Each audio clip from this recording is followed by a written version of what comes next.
subpoena gives you clear immunity. I Right. think a lot of judges then appoint somebody, special prosecutor, to defend it. All right. Thank you very much. All right, here we go, gentlemen.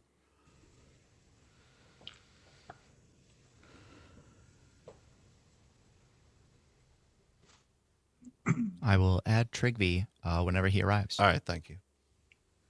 30 seconds. Thank you.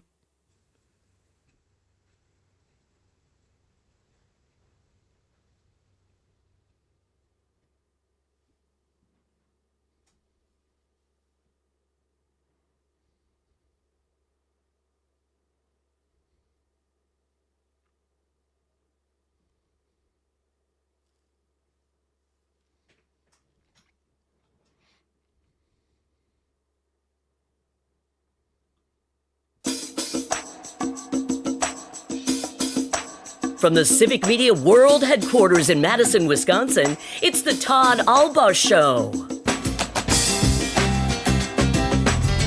And now, pursuing truth wherever it may lead, here's your host, Todd Allbaugh. Across Wisconsin on the Civic Media Radio Network and streaming worldwide on the Civic Media app. Good afternoon, everybody. Todd Allbaugh, along with our producer and engineer, Mr. Aaron Zommers, on the board. It is 6 minutes past the hour of 2 o'clock on this Wednesday, November 12th, 2025. It's a great day to be a Wisconsinite, and it is Hump Day. That's right. We've made it to the middle of the week. Welcoming everybody to the world headquarters in downtown Madison, Wisconsin, at the crossroads of State and Fairchild Street. Mr. Zommers, let's take a quick look out there at the old Sam Davison Street Cam. It is a beautiful, beautiful fall day, a little warmer today. Look at that, people milling about downtown Madison. The one remaining tree across from our studios turning a golden yellow as the fall is upon us. A beautiful day. Get out there and enjoy it. It's going to be cooler after this weekend. Temperatures may hit 60 degrees by Saturday and then cooling off. So looking forward to some nice fall weather here. Big show today. Stay with us. Lots going on at the bottom of this hour. In studio, we will talk to former state representative and now a candidate for Congress in the 7th Congressional District, i.e. the North Woods. Fred Clark is going to be here in studio talking to us about all things congressional and up north. And speaking of that, right now, our normal panel joining us from the Up North studios of Lake Wissota. You can hear him every morning from 6 until 9 with Mornings of Pat Kreitlow, the aforementioned Pat Kreitlow. Patrick, how are you? Oh, I'm fine, but never mind me. I'm looking at the monitor. Trigby, you have never looked more handsome. I mean, you are like a dead ringer for Matt Flip. Oh, wait, Trigby just popped up on my monitor here. I thought there'd been this big old upgrade. He had a hair transplant with that quaff of hair. Hair transplant. I mean, it would have been quite. Yeah. So meanwhile, on the right side of our screen is Team Hair, and on the left side of the screen over here. For those watching on Facebook, YouTube, and Twitter, yes, we have Pat Kreitlow on the right, and above it's like Hollywood or the Brady Bunch here, or Hollywood Squares. In the right-hand square, we have playing along Matt Flynn, two-time chair of the Democratic Party of Wisconsin, an author, a U.S. Navy veteran, and an attorney, joining us via StreamYard in Milwaukee. Matt Flynn, welcome back to the program. Good to be back. Good to be back on the Todd Allbaugh Show. Yes, I like this game show look here because Matt and I have been accused of having game show hair, like Wink Martindale. Right? You know, they used to have this kind of stuff. You know. Well, you both look fantastic. On the left-hand side, as Pat said, you have me, Mr. Baldine, and Trigby, who is a little bit more advanced. Well, although I think he shaves his head now. But he has a great beard. Former Republican like myself, River Falls native, and now a senior advisor of the Lincoln Project. Joining us from the Tony suburbs of Washington, D.C., Trigby Olson. How are you? I am good. I thought, who invited this kid to come on the show with me and Pat? It's like he invited some 16-year-old to come hang out with us. I know, right? It doesn't even look like he has a driver's license, let alone drinking beer. It's amazing. I'm the oldest guy on the screen right now. It's amazing how much better and younger you look when you stop doing a 6 a.m. radio show. Healthiest decision that guy ever made. Look what it's done to me. No, you both look fine.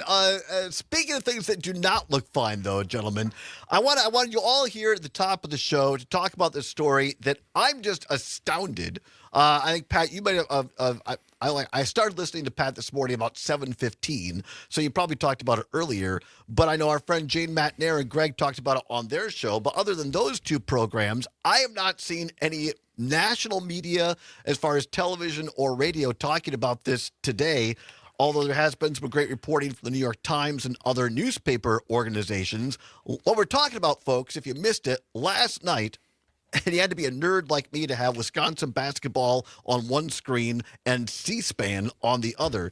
Last night, the U.S. House of Representatives, in a committee hearing, were going through this basically deal that the Senate passed a couple of days ago to reopen the government. And tucked away, sneakily, is a provision which would allow 8 U.S. senators, all Republican, including Wisconsin's U.S. Senator Ron Johnson, to be paid out up to $500,000 in, I guess you'd say, remuneration, damages, I don't know what, because they were aggrieved. Because, there was that little thing of Ron Johnson being a vote mule, trying to take illegal votes from the Wisconsin state capitol out to Mike Pence to overturn the election. And, Pence, I'm not sure whether it was the gallows, Matt Flynn, on the lawn, or whether it was the chance of hanging Mike Pence, when he had a moment of clarity, and he said, no, even that's too far for me, stealing an election. So he told Ron Johnson to keep his votes in his pocket, and they certified Joe Biden, as they rightfully should, to be president of the United States. And now we see that there is this deal for $500,000. And what's worse to me is there seems to be language in this bill, whatever you want to call it, that would hamstring the U.S. Department of Justice from winning if Ron Johnson and the other 7 senators sued. Matt, let's get right to the details. As far as legally, as an attorney, do I have this about right? Yeah, you nailed it. And let me just say a couple of things. This bill on that provision is fraud on the hoof. It's pure fraud.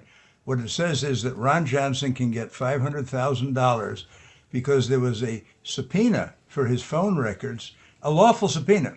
That gives immunity to the judge issuing it and to the agent executing it, because he had not just Wisconsin, he had the Michigan fake electors in his pocket, try to feed them to Pence's chief of staff. He should have been prosecuted. He was not. And now he should get what, 500 grand? 2 things to keep in mind. One is Trump says he's going to take 250 million grand for the execution of the search warrant in Mar-a-Lago.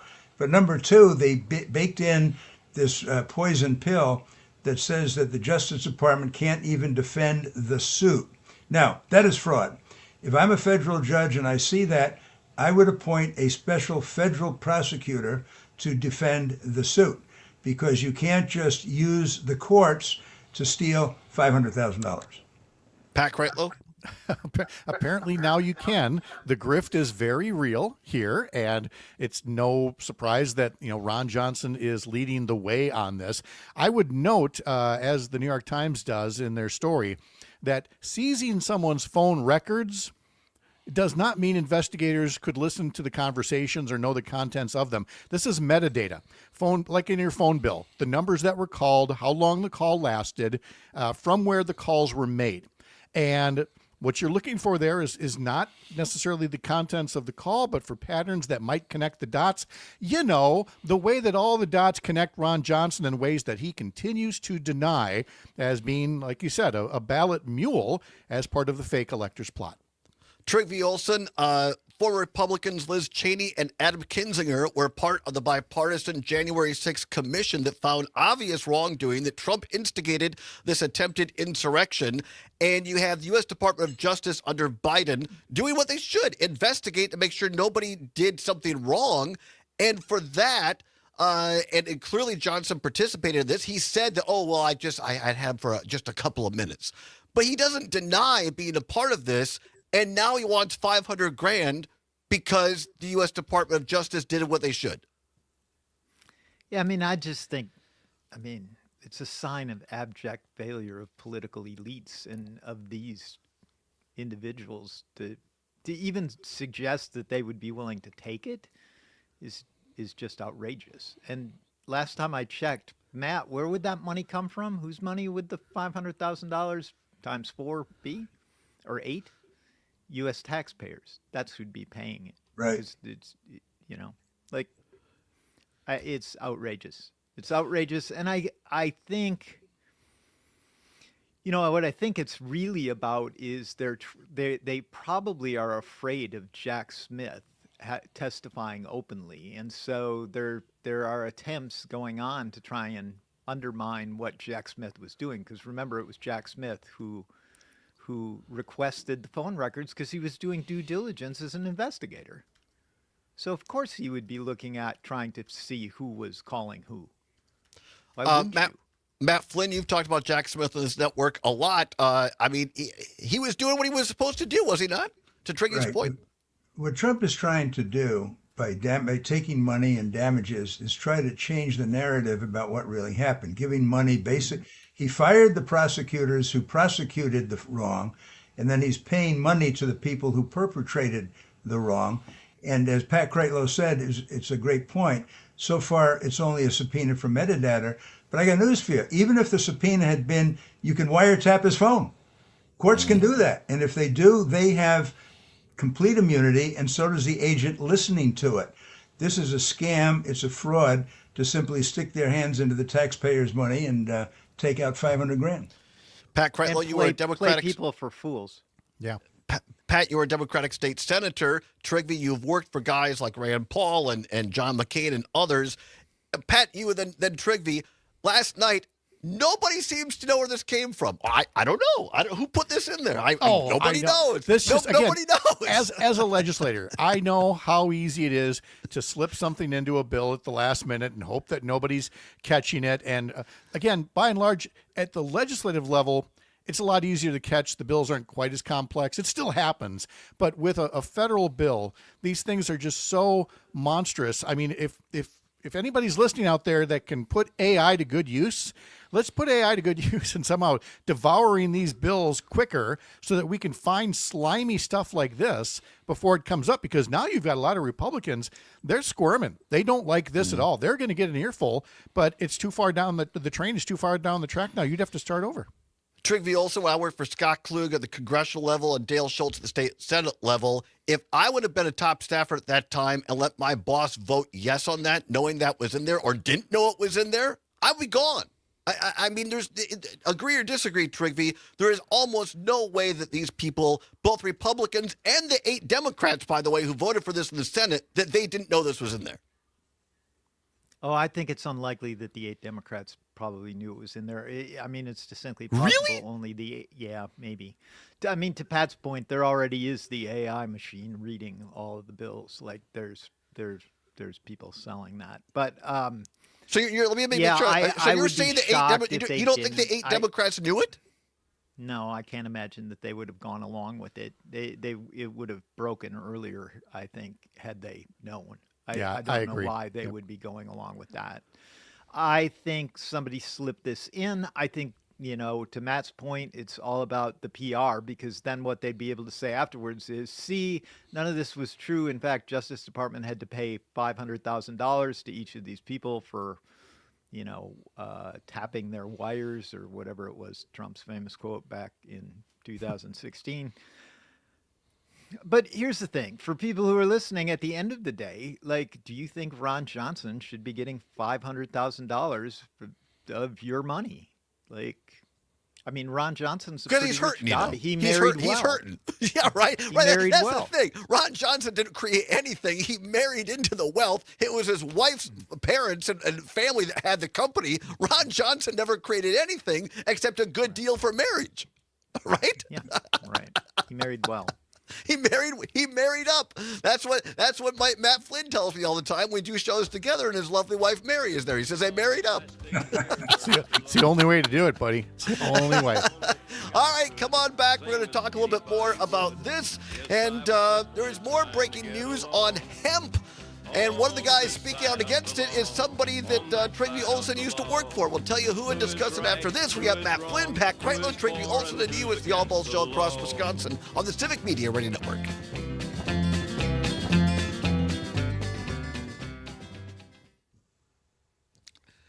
Since last than tweets. Zommers, how about we come back with a little bit of Willie Nelson, vote him out. Vote him out. All right. Oh, we're back to taking turns? Yes. Well, how about sugar? I was thinking, given what we're talking about next, everybody gets stoned by Bob Dylan. Well, but this is the hemp, you understand, not the THC version. Oh, but that's what it's about. It is. All right. All right, fine. All right. Just do it, Triggy. Well, okay. All right. We don't. Yeah, whatever. I'll defer to him. Get in the car, Bob.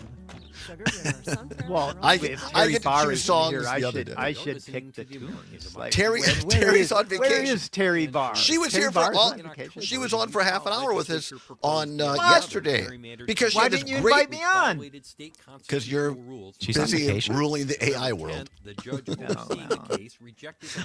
I would take time away from the AI machine to spend time with Terry Barr. In fact, I She should has a- just record it. We could make AI Terry Barr. No, nothing's better than the real thing. No, you couldn't. Not even the AI machine. No, absolutely.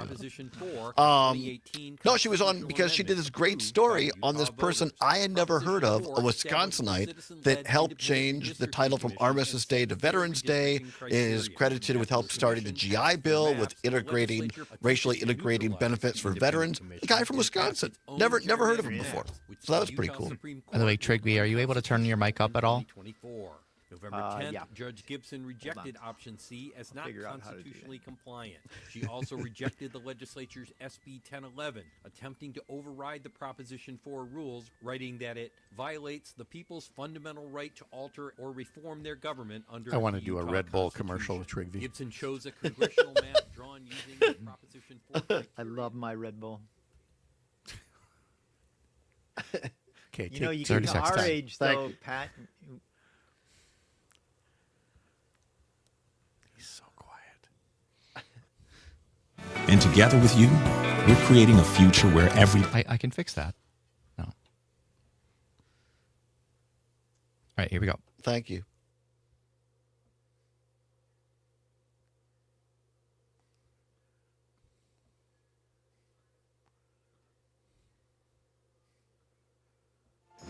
But I would not feel so all alone. Everybody must get stoned. Well, they'll stone you when you're walking on the street. They'll stone you when you're trying to keep your seat. Welcome back to the Allbaugh Show on the Civic Media Radio Network. It is 22 past the hour of 2 o'clock. Just sitting around smoking a bowl with Matt Flynn, Pat Kreitlow, and Trigby Olson here in the middle of the week. No, we're joking, for goodness sake. We're joking. Little Bob Dylan there, man. Because we're talking about not necessarily getting stoned, but hemp. Going to get to that in a minute, but quickly, let's go to Spooner. Spooner, I barely knew her. Paul and Spooner, thanks for calling. 855-752-4842. Paul, go ahead. What do you got on Ron Johnson? Well, what I'm thinking is that what we have here is Ron Johnson and Donald Trump just basically going to line their pockets as they're on their way out because they know that they're not going to run for re-election and get reelected. So line the pockets when you can. But what I would really like to see the Democrats or Republicans in the Senate do is to face off with each one of these 8 and just ask them, who put this in? Did you put it in? Do you want us to continue or pull this? And see what they say. Yeah. Put them on the spot. That's a great point. Thanks, Paul. I appreciate the call. Pat, thoughts on that? I think that's perfectly fair, and don't expect an answer. We always get that. I mean, because again, we've got the I pardoned this guy. I don't even know who he is, and the Speaker of the House saying I don't even know who this guy is. So of course they're all going to say I don't know how this got in here. It's amazing that people are cynical about politicians this way. We're talking about what happened last night in the U.S. House of Representatives, a subcommittee where they're going through this, the bill would reopen government that the Senate already passed, including Ron Johnson, basically voted for $500,000 for himself if he goes to court and gets it along with 7 other Republican senators. But guys, also tucked into this little bill that nobody knows where this came from, apparently. It basically would outlaw hemp production in the United States of America, including here in Wisconsin. And hemp, for those who don't know, we're not talking about the THC raising marijuana to smoke. This is a hemp that's used in rope. It's used in clothing. And somebody that used to be involved in Rand Paul world, our own Trygve Olsen here on this panel, went to the Senate floor to speak about this, saying, look, Kentucky makes a lot of money on hemp production. We should take this out of here. None of his colleagues, or very few, supported him on this. But Trygve, what do you know about Rand Paul and his support of hemp? And according, I pulled up Bob Lang's paper from the Wisconsin Fiscal Bureau on this. Wisconsin makes a lot of money on hemp production as well. Yeah, I mean, I know that Rand has been a big advocate for hemp for like CBD oils and things like that. And so has McConnell, for that matter. I mean, it's a huge business in Kentucky. And what you're seeing here is, I mean, he's doing what senators do, which is, in theory, what they should always be doing, which is fighting for the interests of their constituents. I'm not sure how taking $500,000 for being part of an effort to falsify elections counts as taking care of your constituents, but it's more like giving it to your constituents. Pat Cretlow, you know agriculture in Wisconsin very well, of course, from your time in the state Senate. But again, this is another instance where, look, Ron Johnson already voted for himself, to Trygve's point on this already. But we have all the House delegation that's going to vote on this tonight, including this provision to get rid of hemp in Wisconsin. It would seem to me, Pat Cretlow, that people should be calling their congressional offices throughout Wisconsin and saying, don't hurt Wisconsin's ag community. Yeah, but to the larger issue is something else that they should tell, especially the senators who are involved in this. Read the bill. I mean, we hear this all the time, that they're going to do this, that there's going to be like this 24-hour wait before they vote on anything, and then things get rushed right on through. It happens in Washington, D.C., it happens in Madison, and they know how to ram these things through, sneak things in, and we need more people who will say, like any one of these 8 Democrats could have said, I am getting lots of heat, but I'm going to go along with the Republicans on this, but you got to give me time to see what all is in here. And they didn't. And it doesn't mean it's all their fault, but we got to have more due diligence, including the ability to vote no on something if you're not given enough time for a decent summary of what's actually in the damn thing. Matt Flynn, give you a dealer's choice. You could talk about this, or you could also talk about the other big story today, which is there's new evidence on the Epstein files that Trump, from basically Epstein from the grave, saying that Trump knew about these girls. He was spent a lot of time alone with him. Is there anything legally here new that's useful, or does anything matter on this subject anymore? Well, you can conflate the two issues in this respect. We're assuming that the bill that's going to pass tonight passes, but if there are 3 defectors, it's not going to pass. And the fact of the matter is there are some people that are angry as hell about this. The second thing is that with regard to the Epstein files, the thing stinks to high heaven. I mean, Epstein committed suicide when he was on suicide watch because a guy walked away for, supposedly. The Russian mafia didn't get in with right. Give me a break. Right. But the second thing about it is that some of these emails that came out today suggest that Trump was alone with a couple of these victims, or at least one of these victims, for I think a couple of hours. So, yeah. I mean, at some point, when the vote comes up to disclose the entire file, Republican congressmen are going to be very, very hard pressed to vote against it. They really are. It takes a much larger vote to pass, but some of these guys are going to have their hats handed to them if they vote against it. Yeah, it's a big political issue. Aside from the tragedy of the victims here, it's also a big political issue, and we'll find out tonight because this new congresswoman from, Arizona, Pat, is getting sworn in hopefully today, finally. After what? How many days waiting? Yeah. And it's a crime. It should never have come to that. And again, what are we talking about here? If Derek Van Orden and Tony Weed and all the rest vote for this, they're voting for a cover-up. And so let's not wait for the 218 votes. Let's get 400 plus votes out. Get this out here. Get justice to the victims. Doesn't matter if it's a Democrat or Republican in those files. let's do the right thing. You can hear Pat Kreitlow every morning from 6 until 9 on the Civic Media Radio Network. Mornings of Pat Kreitlow. And go buy Matt Flynn's new book wherever you find your books, Matthew J. Flynn.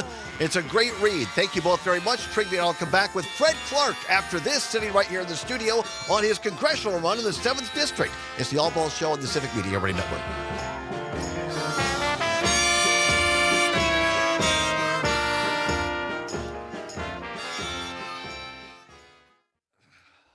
Just talking points. Thank you, Matt. Appreciate you.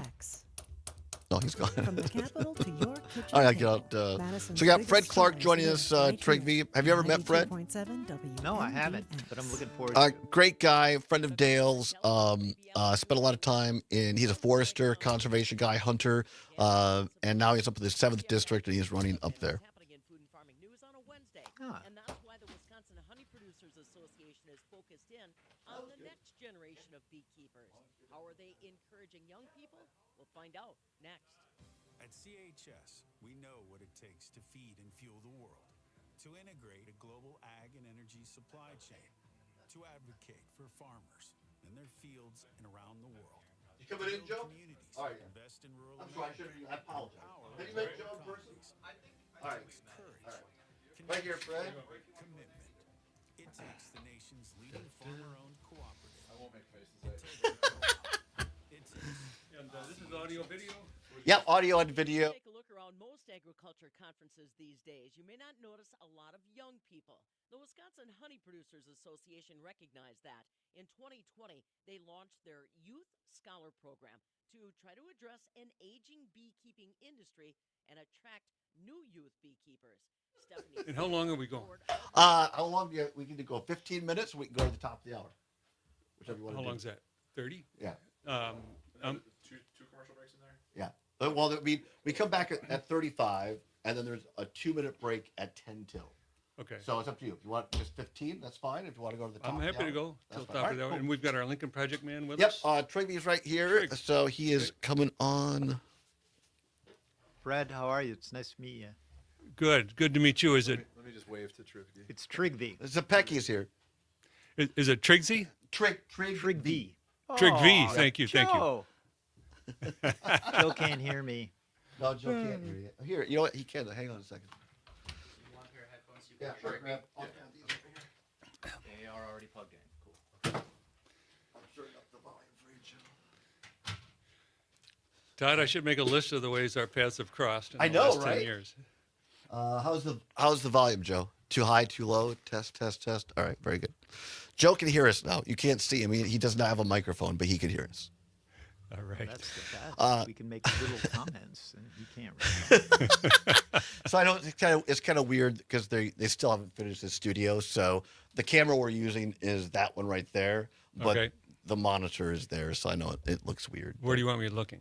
Just you can when we're talking, just talk look at you? like us, like Got it. yeah. Just kind of ignore the camera. Is all I would say. When Trigby's talking, whatever, I'll kind of do this because I'm looking at the camera, but I can still see him. So Got however it. you want to do it. All right. Just like when you were selling me coffee. That's right. That's right. I'm gonna adjust this a little bit. I think we could use it a little bit higher. Okay. Let's see if this will. Sounds better. That should be probably good. Yeah, how about that?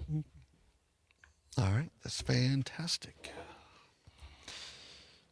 So Trigby, I first met Representative Clark when I worked for Dale, and he was in the assembly. And then after I left politics, he used to come into our coffee shop. So, Awesome. yeah. Yep, we intersected in Madison for a few years, and then it's been a gap. Yeah, so it's good. It's good to see you again. You too. Thank you for doing this. We keep it very conversational. I don't have like a bullet point of questions. We always ask people the first time they come on the show, tell us a little bit about yourself. Sure. And then we'll just kind of get into your background and why you're running. Trigby grew up in River Falls, so he's right. well versed with politics of north of Highway 29, and worked for Scott McCallum and Tommy, and then went out to D.C. and went big time, worked for John McCain. Yeah, and you're with Lincoln Project? Yeah. Mm-hmm. Yeah, totally appreciated your work. The Lincoln Project. Thank you. Okay.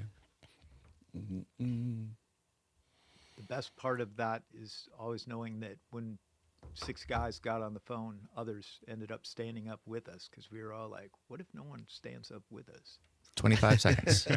It's never bad to hear that we made a difference. It's a good time to talk Here about we go, standing up. gentlemen.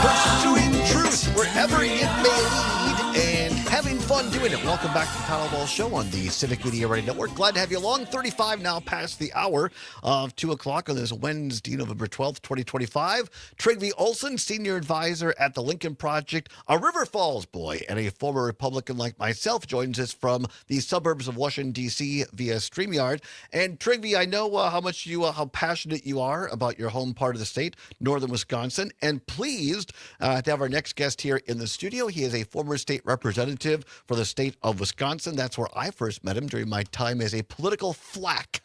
That's a spokesperson and a staffer working for Dale Schultz.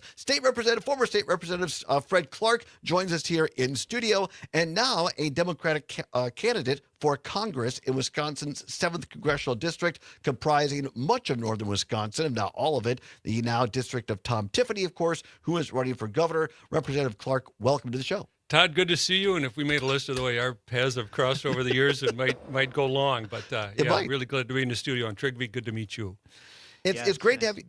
It's great to have you here. As we do with everyone on the show for the first time, tell us a little bit about yourself, where you grew up, your time in the legislature, and how you ended up in northern Wisconsin. Yeah, you bet. Thanks, Todd. I'm a Michigan boy, grew up in southern Michigan. I've been 35 years in Wisconsin. I moved here to go to school in forestry at the great UW-Madison, right down the street from here. And since then, most of that time, I've worked as a forester, conservationist, land manager, working all over the state from a home base in Baraboo. I've spent 3 terms in the state legislature representing Baraboo, parts of Sauk, Columbia, Marquette counties. Got to know your former boss, Dale Schultz, really well during those years. And like anybody elected to office, a crash course in public policy. Yeah.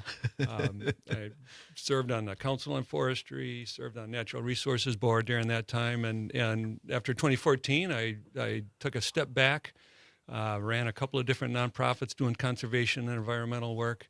And 4 years ago, after going through a divorce, I decided to take a move to the northern part of Wisconsin. So packed up my sailboat and the fishing rods and the hunting rifles and moved up to Bayfield County, and have just loved it up there.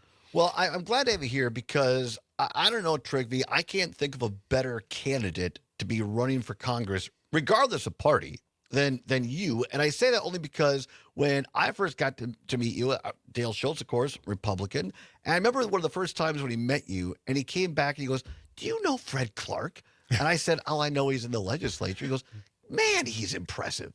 And I know because Dale does manage forest on his land. Yeah. And that's where he really bonded with you. And I think just he has a great deal of respect for your knowledge of forestry and of conservation. And you know, Trygve, you like to say on this show all the time, there are 2 kinds of politicians, those that want to be and those that want to do. And Fred Clark, your time in the legislature, you always struck me as someone who wanted to do. Well, the thing I got the most value of was working across the aisle on so many different issues. And your former boss, Dale Schultz, he was a mentor to me because I watched Dale stand up on principle time and again. And he was an embodiment, I think, of the kind of public service ethic that we need to see more of today. So I've been out of politics for a while. Why on earth in these crazy times, what motivated you to get back into this and run for Congress in the 7th District? That's a fine question. And if you'd have asked me a year ago, not even on my radar. But honestly, watching the unfolding of the poison pills that have come out of this administration since this January, the way it's affecting people throughout northern Wisconsin, it really hit home for me. I spent quite a bit of time on the road this summer with a few friends because we wanted to take the temperature of the 7th Congressional District. And we visited over the course of a couple of road trips about 20 counties. talked to Democrats, talked to independents, walked into bars and restaurants and just started talking to voters, or regular people, I should say. And the fact of the matter is, the pain being distributed by this administration is being felt by people in so many different ways across the political spectrum. What's clear to me right now is that people are paying attention in a way they hadn't before, and I think people are open to an idea of better representation. That's the case we're going to be making in the next year. Trigby? Yeah, so I love that you're out, and Todd knows this. Every time we have candidates on, the thing I'm saying to them, I spent my life doing campaigns in Republican politics, and now I find myself talking to Democrats more often. So take it for what it's worth. But in Wisconsin, I really think, and I think about my best friends back in St. Croix County, my beer drinking buddies, right? What's important to them is politicians who will come and talk to them. The success of Tommy Thompson and Tammy Baldwin is based on the same sort of get out and talk to people. One of the things, though, that I think about the 7th District that's so interesting, right? You have everything from Twin City suburbs in St. Croix County, where I'm from, up to Bayfield and places like where you're from, that have a lot fewer people. Did you see that same kind of pain across all parts of the district, or was it? Yeah, I think it's felt differently in different ways. There's certainly some more, call it more prosperous areas with higher incomes and suburban bedroom communities like you might find in Hudson or parts of St. Croix County. Even the region where I live around Lake Superior, there's certainly a lot of recreational focus there. A lot of property owners live out of state, as you know. But northern Wisconsin is predominantly rural. It's dominated by small communities and small businesses, farming and forestry and small manufacturing. And there, I think the impacts are being felt really widely. Those Affordable Care Act subsidy, the elimination of that tax subsidy is just a gut punch for people who are going to see their premiums quadruple or even more. They got to figure out whether to either mine their retirement savings or drop their health coverage altogether. And that's the kind of pain that I think has people's attention. And it's why we're going to make the case that we need better representation for the North. We're talking with former State Representative Fred Clark, who is now a Democratic candidate for U.S. Congress in the 7th Congressional District of the state. The seat that's currently being held by Tom Tiffany, who, of course, is not running for re-election because he is going to be running for the Republican nomination for governor. We have him here in studio, and joining us via StreamYard, as he does every Wednesday, Trigby Olson, Senior Advisor of the Lincoln Project. Representative Clark, Trigby and I talk about this, and Trigby always puts a big emphasis on this. Politics north of Highway 29. And the Democrats more recently, with the exception of Tammy Baldwin, have had trouble winning up there. But you're familiar, guys like Bob Jauch and Roger Bresky and Trigby, I'm sure I'm missing people along the way. Democrats Dave Obey. Jim Holprin. Yeah, I mean, Democrats who did win up there. I'm looking at your website. Here, Trigby, here's Representative Clark's agenda for running for Congress. Rebuilding our rural economy, border safety and immigration, health care for everyone, a future for our farms and forests, our Constitution, and the rule of law. That does not seem lefty to me. I mean, it seems pretty mainstream. It seems like that meshes well with Trigby's bar drinking buddies in northern Wisconsin. The word common sense gets thrown around. Maybe we can say that's a common sense platform. But I mean, absolutely. If you look at what makes these communities prosperous, it's the productivity of our forests, it's the productivity of our farms, and certainly the recreational outdoor sector, hunting, fishing, outdoor pursuits is all important, but we've got to take care of that resource. Nowhere in this state is that more important than here. So to see the National Forest System, for example, have a large number of their senior employees fired while they're trying to supply the timber that helps make businesses work, it's just an example of policies that are completely out of touch with what we need here in the North. Trigby, you put on this however you want to do it, but again, those values that Fred Clark is talking about here for Congress, you know this better than I do, being from there. It just seems to me that that's how you connect with people, and you find where they really are at, whether it's their bar, their kitchen table, their VFW. And how many times, Trigby, you more so than I, because Trigby is much more successful politically than I am, but you get candidates and you're like, oh man, we got to put him in a hunt. We got to make him look like a hunter here. We got to put it, and I remember Bob Caston, former Republican U.S. Senator, came to the Grant County Fair one time, and he came right from D.C. in a suit, and he went into a tent, and honest to God, he came out, his staff had bought him a pair of Wrangler jeans from J.C. Penney and a flannel shirt, and the jeans still had like the size, the label on them. And Trey, here you got your Fred Clark, the real deal. You don't have to shine him up. Yeah, I mean, at the end of the day, right? Authenticity, people spot a phony from miles and miles away, and I think you're seeing more and more. There's a hunger. I'd be curious when you're out and about. I just think there's a hunger for authenticity, and I say this all the time when it comes to the governor's race in Wisconsin. I would take somebody who I disagree with 70% of the time on policy issues if they just get out and be a cheerleader for the state, right? Yeah. And people want authenticity. I learned that representing a split district in Sauk County, where I beat an incumbent Republican by 16 points in my first election. And what I learned from that is, you've got to be committed to representing everybody and being willing to talk with everybody. And people want to size you up. They want to look you in the eye. They want to shake your hand and read that authenticity. And for a lot of folks, it's about 15 seconds. That's your opportunity to make your case. It's not even so much as what you say, but it's how you relate to people and show respect. So I'm a retail politician. I'm sticking my nose into every bar and restaurant and chamber of commerce that I can, and I'll be doing that for the next year. And of course, with a congressional district, unlike an assembly district, you've got a lot of ground to cover. But that's where the digital campaign and the social media gives us the ability to really show people what that work really looks like. We're talking with Fred Clark, candidate for Congress in the 7th District of Wisconsin, i.e. the North Woods, essentially.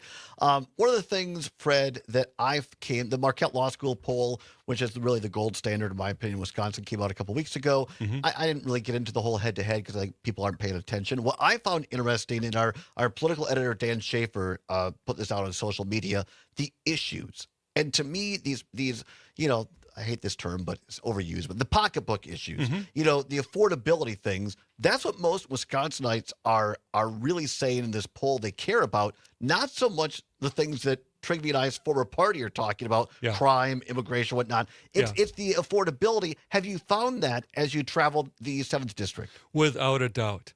And this is just flipped completely from the argument Republicans were using a year ago. But, we know the impact of the Affordable Care Act cuts and the impact on the rural health network that's causing for everybody.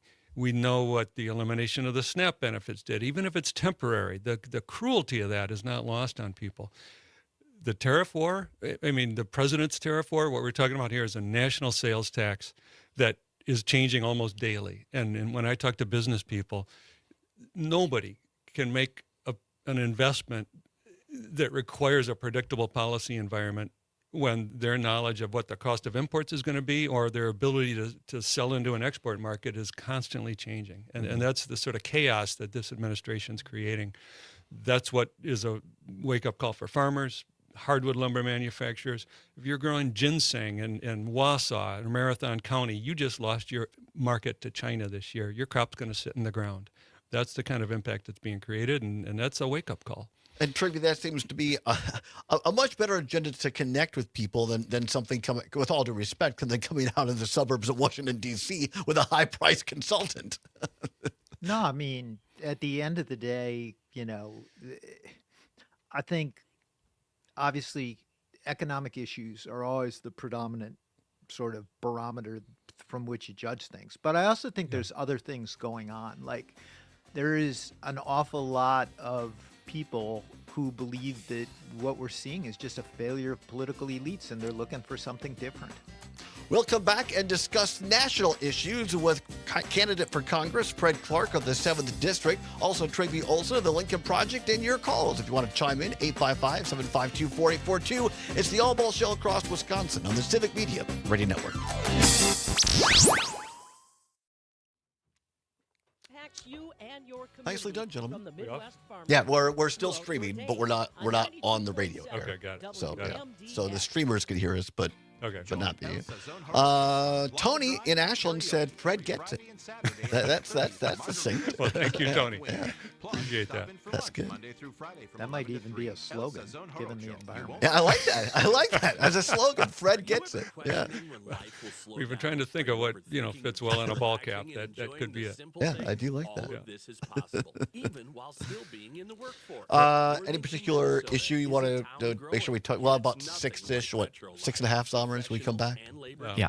6.5. I can mention a conversation I had about ice with a bar owner, a resort owner. All right, that's great. Yeah. We could talk about the Epstein files if you want to go there. Sure. And the Republican announced candidates now is really an interesting pool. Yeah, I'm looking forward to the real world having Duffy's son on, and that'll be a lot of fun. And while Wisconsin did not have an election, Trigby, any song ideas? Not really. Trigby, are you here? Zapecki wants to know if you're hearing anything about Duffy's son, any chatter of him running. He is running. No, Yeah, he is running. I haven't. He's running. Yeah, he's running. I had a chance to meet him on Wednesday. Oh, really? Yeah, fascinating. Fascinating. I like that description. That's a great description. Well,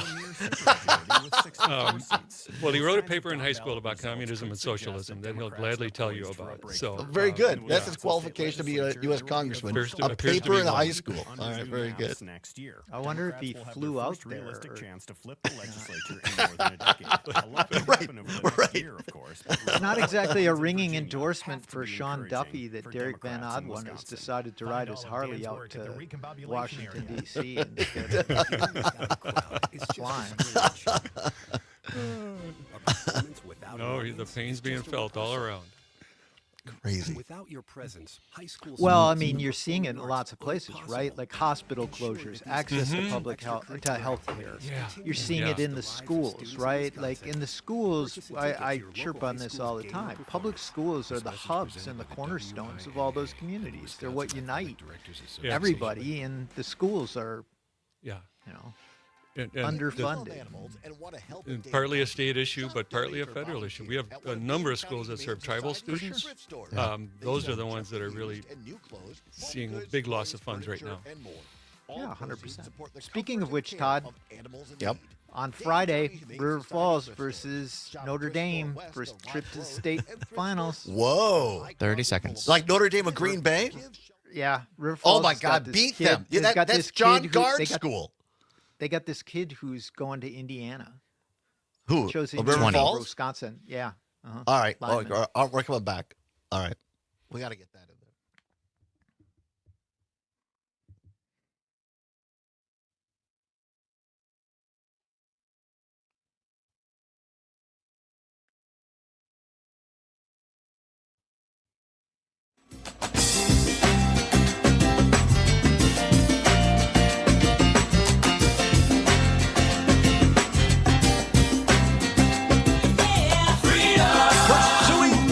Wherever it may lead, and having fun doing it. Welcome back to the Todd Allbaugh Show on the Civic Media Radio Network. Now 8 minutes before the hour of 3 o'clock.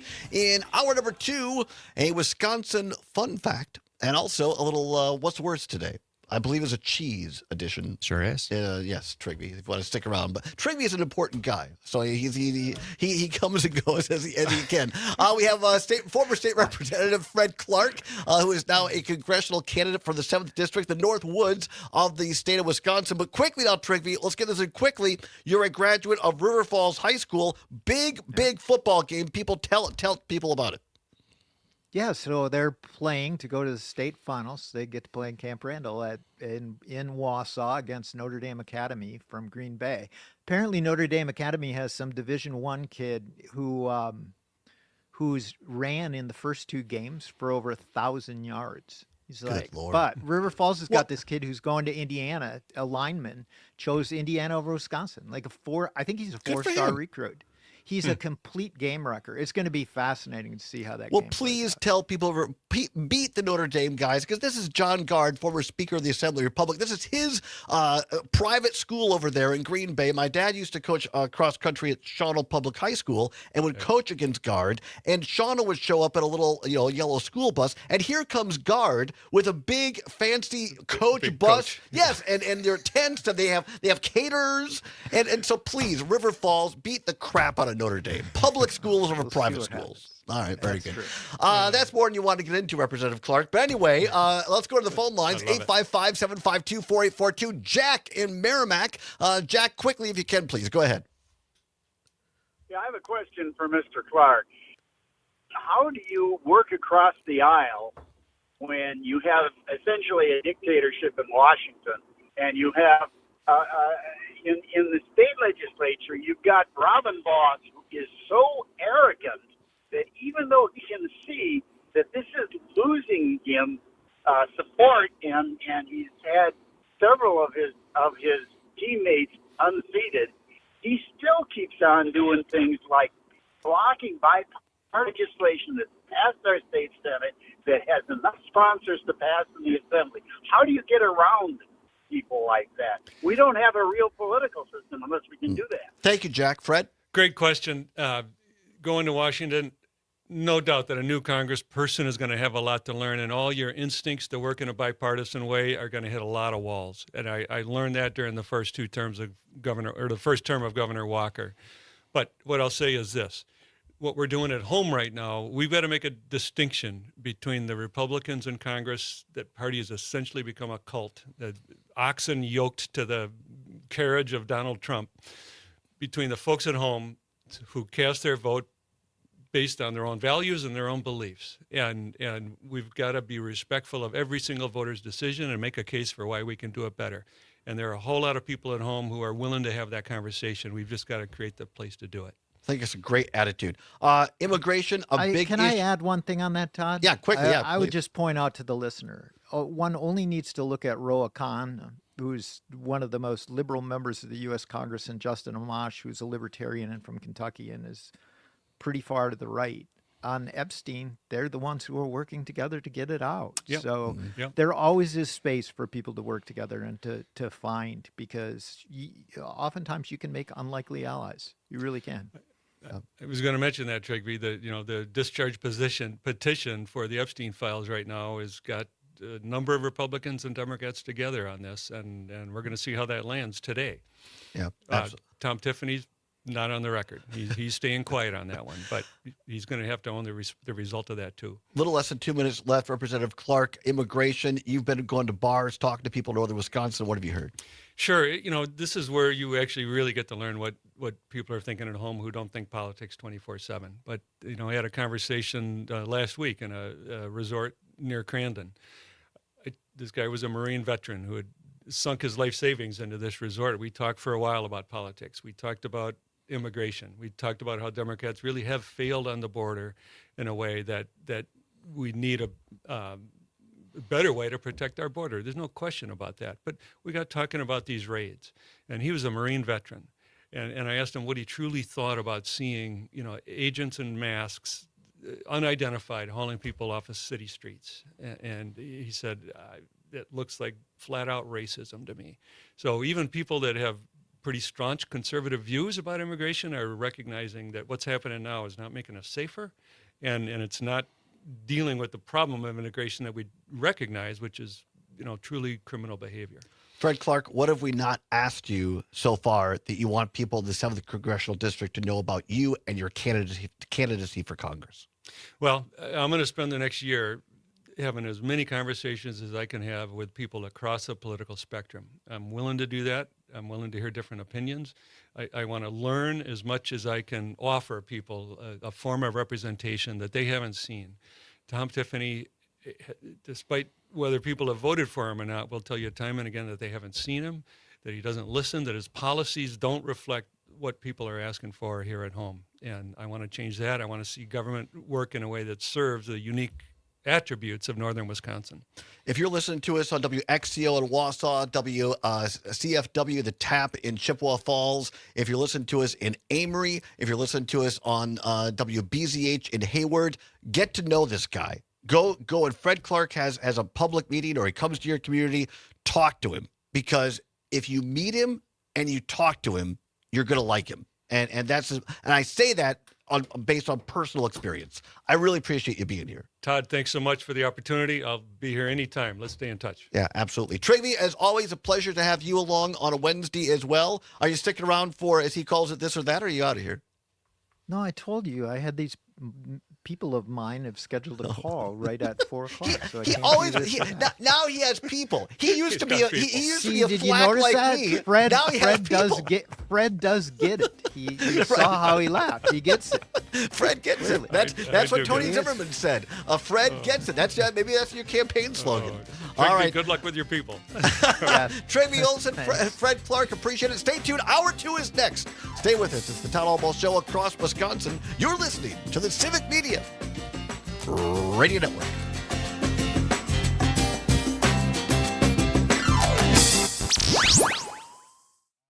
And the thing is now, whenever I get on this Zoom, they're like, is he still on the radio? He looks like he's still on the radio. Yeah. All right, well, we'll let you go. You're very busy, very important. Hey, All by right, the thank way, you. All right, guess Trigby. what? Ula won her big election.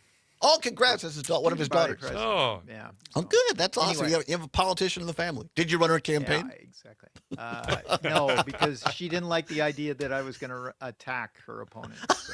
Yeah, that's right. And all the paid advertising you were going to dump into the race. Yeah. All right. All right. Exactly. Thanks, Trigby. All right, Appreciate it. see you good to guys. connect. Bye. Bye-bye. Yep, bye. Thank you. Bye. Student president.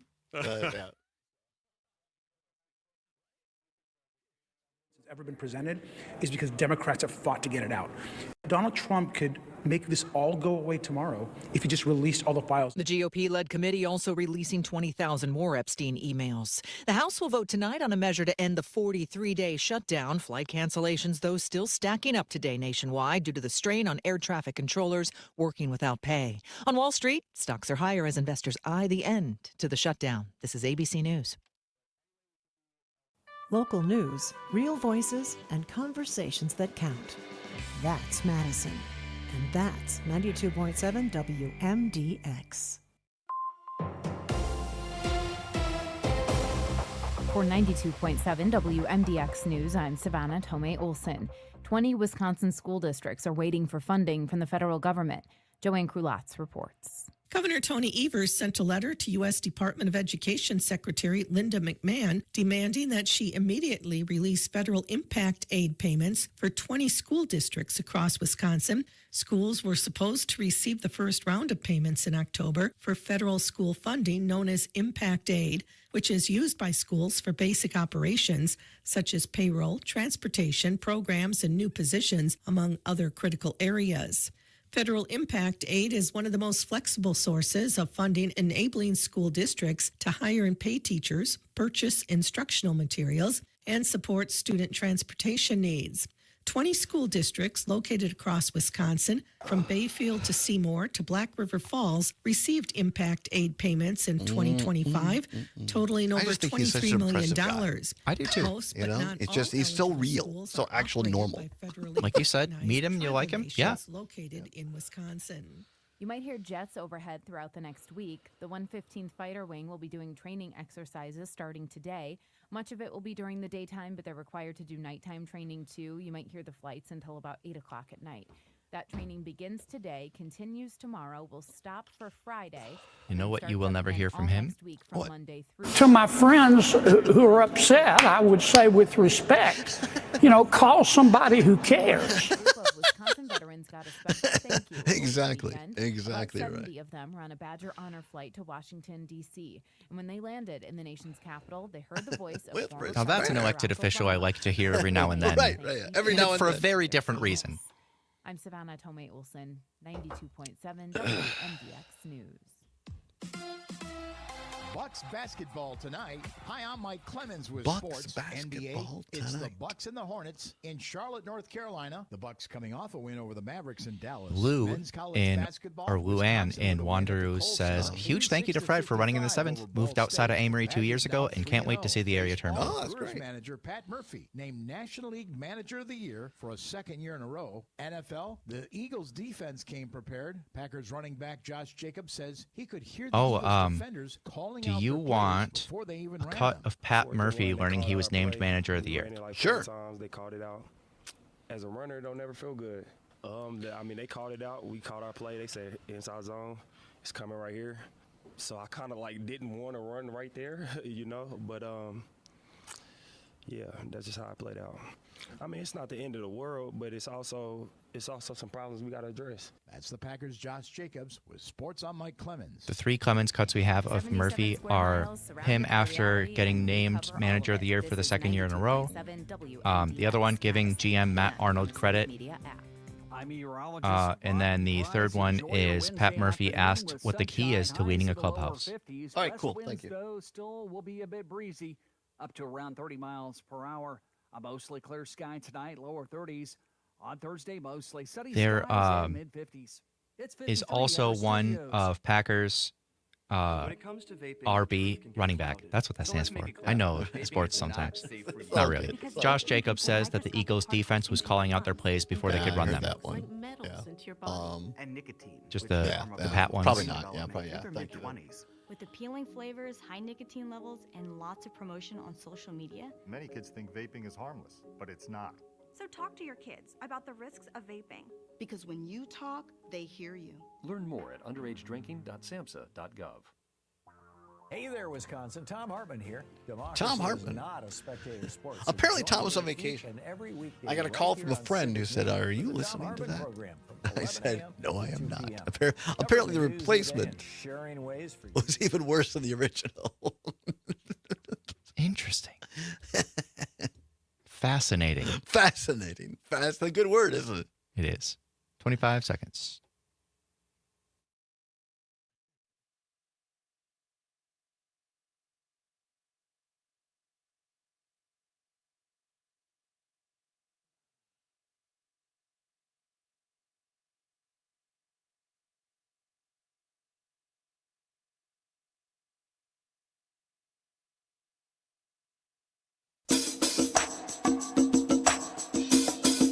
From the Civic Media World Headquarters in Madison, Wisconsin, it's the Todd Allbaugh Show.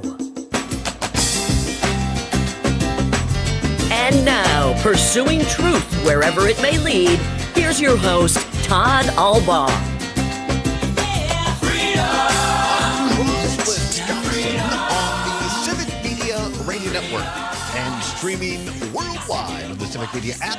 Good afternoon, everybody. Todd Allbaugh along with Mr. Aaron Zommers on the board. It is 6 minutes past the hour of 3 o'clock. Welcome into hour number 2 of the big broadcast. It is Wednesday, November 12th, 2025. It is a great day to be a Wisconsinite, and it is Hump Day. That's right. There's the camel.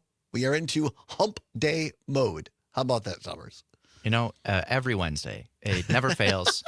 Rarely fails. You celebrate. You understand. You want to celebrate. Hey, we made it halfway through the work week. I know some people work weekends. I've been there. But for those of us that work Monday through Friday, we're halfway through. Also, just good to shout out the camels. Always good to have a camel on the show. Better than a camel, how about Fred Clark? He's fantastic. It was great to have him along. Former state representative and now a candidate for Congress in the 7th Congressional District. This is a guy who knows who he is, who's comfortable in his own skin. And I'm very, very pleased that Democrats have found someone who is a good fit for that district. I don't know who's going to win that race. All I can say is he's a good candidate. Yeah, I have to agree. I think, he said it, you said it, just common sense is what you hear. And like somebody who you'd want to be your neighbor. 100% agree on that. Also, thanks to Trygve Olsen, Senior Advisor at the Lincoln Project, and Pat Kreitlow, host of Mornings of Pat Kreitlow every morning from 6 until 9, for being here on a Wednesday as well. Coming up a little bit later, we have the tape. Pete Hegseth, Secretary of Department of Defense, or War now. is what they like to call it. Pete Hegseth, I'm not sure if he's drinking again or what, but he's probably he's attacking Rudy Giuliani and the Vice President of the United States, J.D. Vance. Hegseth attacking Giuliani and J.D. Vance. We have the tape and the evidence. We're going to play it for you a little bit later on in this hour, so stay tuned for that. Also, what does pay to play mean? And how does it work? We'll discuss that a little bit later as well. But right now, time once again for a Wisconsin fun fact. Oh, Wisconsin, land of beauty. beauty with your hillsides and your plains. Time once again for a Wisconsin fun fact. On November 12th, 1836, Territorial Governor Henry Dodge signed the first law passed by the Wisconsin Territorial Legislature. The law prescribed how the legislators were to behave and how other citizens were to behave towards them. We're getting Derek Van Orton and Mark Pocan a copy for reference. Not that it'll do any good.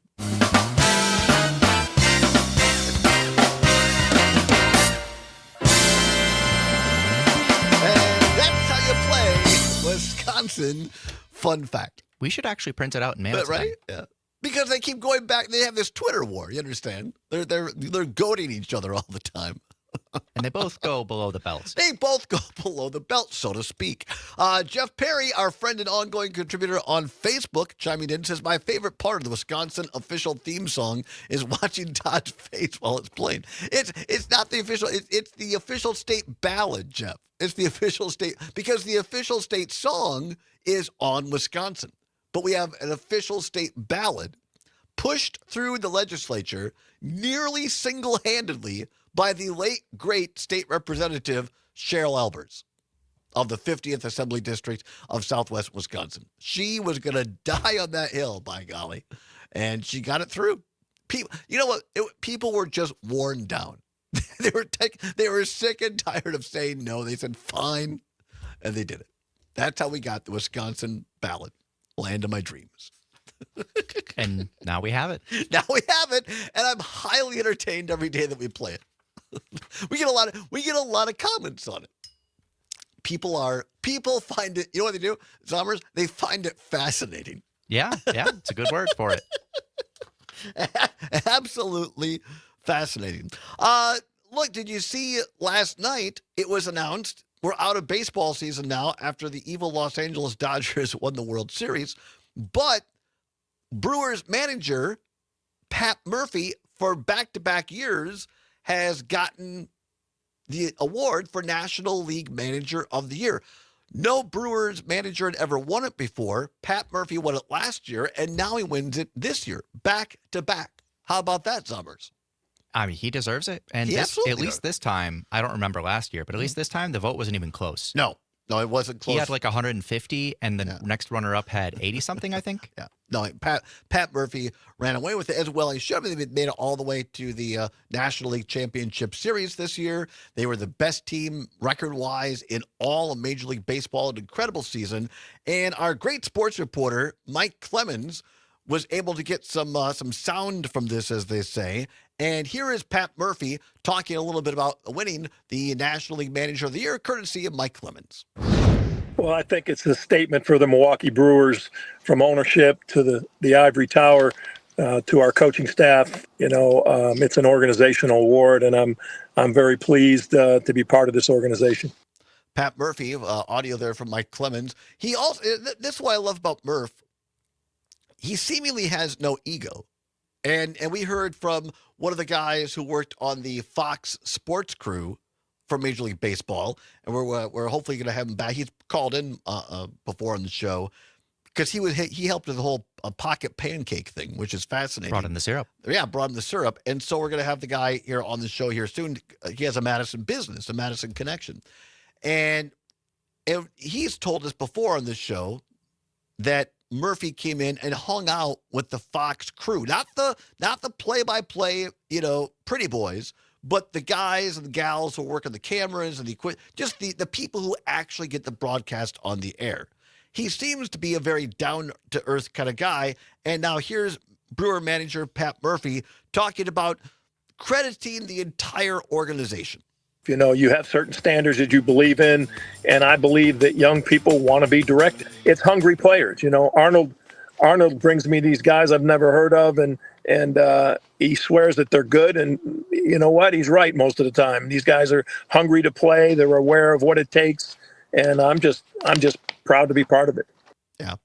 How about that? Talk about Matt Arnold, the GM there of the Brewers, just brings them these guys. I mean, Murphy's not necessarily out. I'm sure he has a part of determining, obviously, who plays, but it's other people going out and finding guys like Durbin, who, by the way, I'm happy for the kid from Wisconsin, from Madison here, who won National League Rookie of the Year, but he's plays for the Braves. I wish it would have been Durbin because I'm a Brewer fan. But, who knew that Durbin was going to be such a great find Rookie of the Year at third base? Who knew that Bryce Terang was going to be one of the best hitters in baseball this year? His only, second or third year in the majors, I think. Sal Frelick continues to impress. Jackson Churio continues to impress. All of these guys who a couple of years ago you never heard of. That's the thing that Pat Murphy, one of the things that he does very well, that Harvey Keene. Yeah. I kept thinking Harvey Wallbanger, and I'm like, that's not his name. Yeah. But Harvey Keene had in 82. You find a good team or a good, crew, everybody. I don't just mean the players, like the whole team, and you trust the people to do what they do best. Yeah. And with these younger guys, Murphy being a college coach for several years, he knows the right balance of being kind of the parent and tough guy, but also letting guys play as well. Right. I got one more cut of Pat Murphy, National League Manager of the Year. I think you got to be authentic and you got to be in it for the right reasons. And, it takes a while. I was lucky. I got to be a bench coach for 8 years for one of the best. And, it was like I was learning, what's going to be my way if I ever get a shot, but it's a balance. It's got to be part of your authentic self. You've got to mean it and you got to live it, and then they'll trust you. Pat Murphy, the Manager of the Year in the National League for the Milwaukee Brewers. Many thanks to our great sports reporter, Mike Clemens, for getting us those cuts of Murph. Okay, again, congratulations to him, the entire organization. And the good news is almost everybody that, in terms of personnel and players that got the Brewers to the NLCS, are coming back this year. So we'll see. Brandon Woodruff may be a lost cause his last year here with his injury and everything, but by and large, the team is going to be much the same here going into 2026. And here's a tip. Go to every game you possibly can in 2026 because the players' strike is looming for 2027, largely caused by the Los Angeles Dodgers and their huge salary rolls. I am not surprised. Yeah. So get out and enjoy 2026 while you can. All right, coming up on 17 past 3 o'clock. Time once again for What's Worse. Let's go. This or that, this or that. And of course, the choice is yours. You can get with this. Time once again for What's Worse. Nothing to give away, no prize, money involved. It is your chance to have your voice heard on all 10 news, talk, and sports stations across the state of Wisconsin. Glad to have you along. This is fantastic, the category today, because we are the dairy state. We lead the country in cheese production. All right. How about that? And people have a lot of strong feelings on cheese. And I'm not sure whether there really is a worse here. Maybe it should be which one do you like better. But the bit is called What's Worse, so you got to put it in that context. All right. The category today, what's worse, Swiss or cheddar? Swiss cheese or cheddar cheese? 855-752-4842. 855-752-4842. Give us a call and weigh in. Swiss cheese or cheddar cheese? What's worse? You can also text us on the Civic Media app. Go to your app store, your Apple or Android device. Type in Civic, C-I-V-I-C, Media. It'll pop up. Cute little CM logo. Click on that. Takes less than a minute. It is free. The Civic Media app. It's what Gail King at CBS calls a deal. The Civic Media app. For me, this is a very easy one. Very easy, really. Yeah, very easy. As a good Wisconsin boy, I love many kinds of cheese. Yeah. But to me, one of these I clearly like more. One stands out. All right, very good. Len weighing in Madison on WMDX says it's a draw. Passing the cheese can be difficult due to the lack of fiber. Len, I have to say, you're right. Nicely I will done. provide no further Brett, detail. Brett in Brown Deer, listening in on WAUK out of Waukesha, Milwaukee, says Swiss is worse because nothing is better than extra sharp cheddar. Ooh, that's a A+ tweet right there, Brett in Brown Deer. What's worse, Swiss cheese or cheddar cheese? 855-752-4842. 855-752-4842, or text us on the Civic Media app. Back to the app line. Listening in on WRCE in Richland Center out of Blue River. I believe it's Chris in Blue River, better known as Simo. Listen to him every Saturday afternoon on WRCO. If you're not in the area, on the Civic Media app. Says, well, whoever passed the question doesn't know their cheeses. Baby Swiss or aged Swiss? Medium cheddar or aged cheddar? Sharp cheddar? Come on, you guys. Look, there's only so much time, Chris. Come on back. We'll discuss it. Swiss cheese or cheddar cheese? What's worse? It's the Allbaugh Show on the Civic Media Radio Network.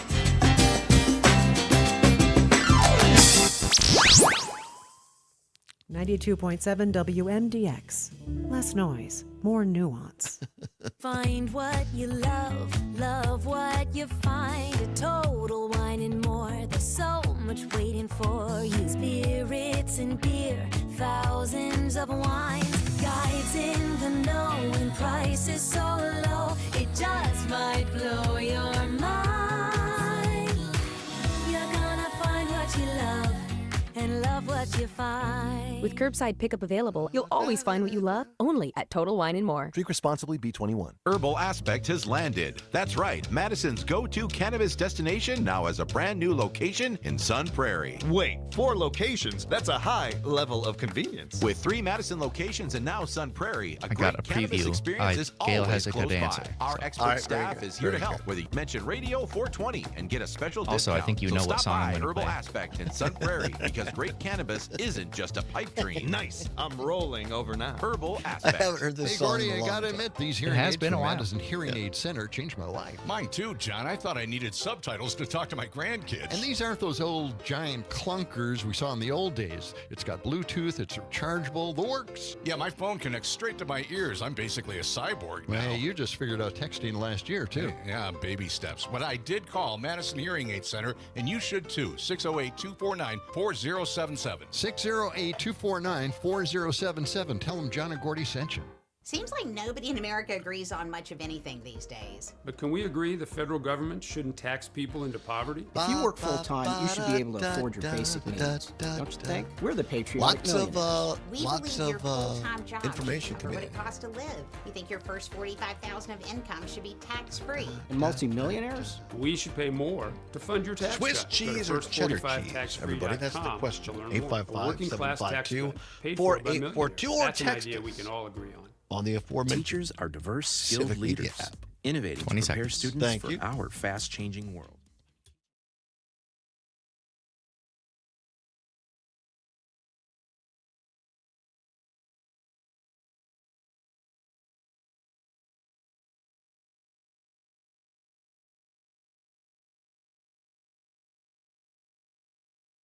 It's payday. Get that cheese. We gotta get that cheese. We gotta get that cheese. If you're driving through Madison and see a 1978 Oldsmobile convertible and a man with fuzzy hair driving down with that song on loud, that's Zommers. He likes to cruise around Madison with Get That Cheese. By Too Short. By Too Short. I forgot to mention earlier when Trigby and Pat were on. I was talking to some friends of mine last night. I remember this morning. I can't remember which. And they're talking about expectations. And I said, you know, I have too high of expectations sometimes. And I fall short. And so I think that's going to be the name of my memoirs. Falling Short, a lifetime of too high expectations. Yikes. Prepare, Zommers. Prepare. This is off the cuff. Prepare the Family Feud correct answer. A sound effect. Because we have big news here. Okay. All right. Top 10 answers are on the board. Name the latest member of Congress. Answer Adelina Grijalva. Yes, yes. Adelina Grijalva from Arizona has finally been sworn in as the House's newest Democrat, paving the way for the Epstein Files vote.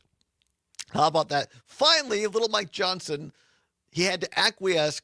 And this poor woman has been waiting weeks since she got elected. And how about the 700 and some odd thousand people that didn't have full representation in Congress? Well, now Adelina Grijalva, a member of Congress. Congratulations. Took long enough. It's about time. Yeah, absolutely. All right, that's the breaking news at this hour. Back to what's worse. People always love to weigh in on food, and I love that. The category today, Swiss or cheddar cheese. Swiss cheese or cheddar cheese. What's worse? 855-752-4842. 855-752-4842.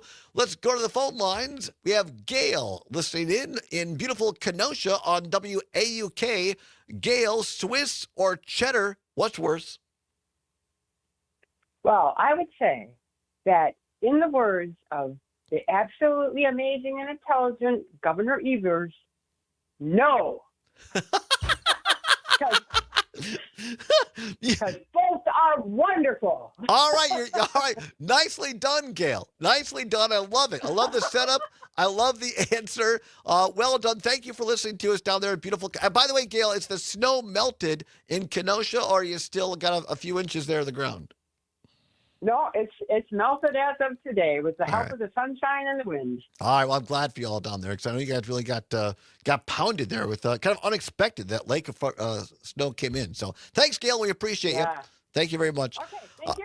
You're welcome. Gail in beautiful Kenosha there. What's worse, Swiss or cheddar? 855-752-4842. 855-752-4842 off the text line. Jeff in Caledonia, listening to us on WAUK, says, love Swiss, aged cheddar is not as good. Ooh, now that's not my particular take, but that's fascinating. And I think that's a key. The more time I've spent over the years with my friends Kurt and Florsey in beautiful Greene County in Monroe, Wisconsin, of course, the home of Cheese Days, the best biannual festival in the state of Wisconsin. By the way, we are now under 1 year from the next Cheese Days because it's only it's so big, they only have it in Monroe every other year, and 2026 is the year for the next Cheese Days. So they have this big tent.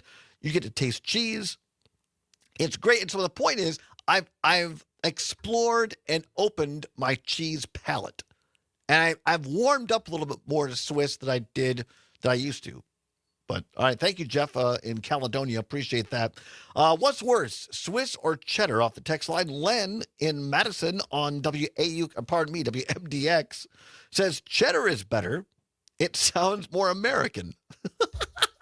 All right, very good. Jim in Appleton, listening on the old transponder out of Oshkosh, WISS. Jim in Appleton says cheddar is better, therefore Swiss is worse. All right, very good. Let's see here. Going down through, Jack in Merrimack, chiming in on WMDX in Madison. Jack says cheddar is worse. Even the best is dry and crumbly, although I do like it. But Swiss, creamy, sweet, and nutty. How can you go wrong? Now that's a good tasting description. Nutty. If you have a really good Swiss, it has a little bit of a nutty flavor to it, almost like smoked. A little bit, yeah. Yeah, I like that. Good job, Jack. 855-752-4842. 855-752-4842. Swiss or cheddar? That is the question we're asking on what's worse today. Brand new caller, Matt in Eau Claire, listening in on WCFW The Tap. Thanks for finding us, Matt in Eau Claire. Says Swiss is worse. You could get as little as half the cheese. Unless, of course, it's Sunday. That's funny because he has the holes in it. So you're not getting all the cheese. Well done, Matt. I appreciate that. Caller in Racine. Not sure what this means. Rain on WISS. Has ICE been checking Swiss cheese papers? They probably will soon. Sadly, you're probably right, Rain. I appreciate that. Yeah, sad but true on that one. What else we have here? The question is Swiss or cheddar? What's worse? 855-752-4842. 855-752-4842. A couple of callers out in Sun Prairie here in Dane County listening to us on WMDX. Mike in Sun Prairie says, the more appropriate question would be what's worse, sharp cheddar or a fruit cheese, or a sharp cheddar and goat cheese. Now, I can tell you that would not be difficult for Mom. She is anti-goat cheese. You say, we want to try some goat cheese, Mom? Oh, no. Has she tried it? I think she has, and she didn't care for it. Okay, totally fair. I don't hate it or anything like that, but yeah, not a big fan of it. We'll come back and wrap up what's worse for you on the other side. Zombers, I'll tell you what we think is worse, cheddar or Swiss. And yes, Pete Hegseth is attacking J.D. Vance and Rudy Giuliani. We'll have the evidence on the other side. Don't go anywhere. It's the Allbaugh Show on Civic Media. Get that cheese. Gotta get that money. Madison's antidote to hot takes. That's great. I should just go Your neighbors down are with the windows talking. down and blast that song sometime. Deciding. Your hair Madison's flying, story unfolds daily on 92.7 WMDX. After a couple recent snows, it may have some Wisconsin residents excited for the snowmobile season. But work for that season starts long before the ground is covered in white powder. I'm Ben Jarbo at the Midwest Farm Report, and Lori Heidemann, the president of the Association of Wisconsin Snowmobile Clubs, is here to share an insight on how they clean up the trails in preparation for the season. So normally each club has a section of trails, whether they're, 100 miles, 56 miles. I know one of my clubs has 56 miles, and we just did our trails this past weekend. So we have section leaders, so we all have a set of signs, and we have brushing equipment that we take out. We go out for a couple hours, take care of the brush, take care of the tree branches that have gone over the top of the trail. Sometimes you have storms during the summer and a tree will go down, so those trees have to be cleaned up. Lori Heidemann, the president of the Association of Wisconsin Snowmobile Clubs. For the Midwest Farm Report, I'm Ben Jarbo, and we'll take a look at those closing markets right after this. Nitrogen is one of your biggest input investments, so protect it Found with Allbaugh a Nitrogen fun song Stabilizer about cheese and and Super U crackers. Premium Oh, really? Fertilizer from Koch Agronomic Services. Allbaugh delivers 310% You'd have to let it more play active for a little bit ingredient if you than want to use leading that one, competitors, like while maybe Super U 12 provides seconds or complete so. protection against volatilization, denitrification, and leaching. Don't risk your yield It's about a with man who diluted keeps products. getting offered Choose cheese and proven active crackers at ingredient bars loads despite for telling proven everyone that he hates nitrogen it. protection and maximized nitrogen availability. Ask your retailer for Allbaugh and Super U this fall. Dairy pumps that were designed more than 50 years ago do not meet today's large dairy farm requirements. Bopeller pumps by McFinn Technologies were born and patented this century with a unique and innovative design that ensures gentle, low-shear pumping along with efficient, high capacity and long seal life. Bopeller pumps for all your applications will ensure your dairy is operating. I'm looking forward with to Friday's 21st century fun technology. fact. Yes, me Bopeller too. is American innovation. Contact your dealer today. Welcome back. I'm Ben Jarbo at the Midwest It Farm has an Report. action Now let's item look at how for the markets listeners. closed this Wednesday. In a way. Cash corn is up 3 1/4 at 4.35 1/4. Always with good to new crop give corn listeners remaining the even action at 4.70. Cash soybeans are up 6 1/2 at 11.33 3/4, with new crop soybeans up 3 3/4 at 11.15 3/4. December wheat remains even at 5.36, with July wheat up 2 1/2 at 5.75. Class 3 milk contracts for December are down 28 cents at 16.64 a hundredweight, and January contracts are down 32 cents at 15.96 a hundredweight. 40-pound blocks are down 8 cents at 155 1/4, and butter remains even as well at 150. For the Midwest Farm Report, I'm Ben Jarbo. Construction barrels bloom every spring. So do opinions. WMDX, guiding Madison through life's most predictable surprises. I'm meteorologist Rodney Price. Enjoy your Wednesday afternoon with sunshine, highs in the lower 50s. West winds, though, still will be a bit breezy. Not gone. Up to around Simply 30 miles on per leave. hour. A mostly clear sky tonight, lower 30s. On Thursday, mostly sunny skies Despite and mid-50s. It's 53 at all our studios. indications to the contrary. Nightlight with Pete Schwaba. We have Emerson Lehman in the I like studio. to- I would like get to be on excited mute. about gardening. My wife I will would say, just- "Oh, it's going to Would be you? gorgeous this weekend. We should work in maybe the not. yard." I'm like, "Why would we penalize ourselves for having beautiful weather by going outside?" My dad, I went home to visit one summer. My dad's out moving rocks. Yeah, I'm not moving rocks for fun. I'm sorry. Sorry, Dad. Nightlight with Pete Schwaba. Weeknights from 6 till 8 on your local Civic Media radio station and on the Civic Media app. Drivers, Austin Cindric here. As a NASCAR Cup Series driver of the number 2 Discount Tire Ford Mustang, Hello, there's a few rules of the road I like to tell my family. Austin, Texas. Tire You're pressure on. is critical Go to ahead. safety 30 seconds. Because underinflated tires are more likely to fail. Plus, properly inflated tires will give you better.